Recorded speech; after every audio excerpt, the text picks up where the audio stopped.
ডাকসু নির্বাচনে ভিপি পদে সাদিক ভাই, ডাকসু নির্বাচনে জিএস পদে ফরহাদ ভাই, ডাকসু নির্বাচনে ভিপি পদে সাদিক ভাই, ডাকসু নির্বাচনে জিএস পদে ফরহাদ ভাই, এজিএস পদে মহিউদ্দিন খান।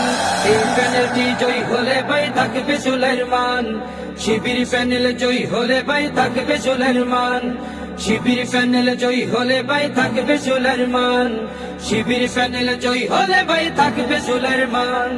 ভোট দিও ভাই মননে যাদের সততায় ভরা, বুকে আছে হিম্মত, সকল ছাত্র ছাত্রী রবে তাদের আমানত।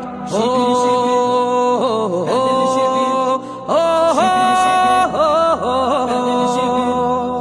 মননে যাদের সততায় ভরা, বুকে আছে হিম্মত, সকল ছাত্র ছাত্রী রবে তাদের আমানত। এই আমানতের খেয়ানত করা নেই কোনো অপশন। এই প্যানেলটি জয়ী হলে ভাই থাকবে সুলাইমান,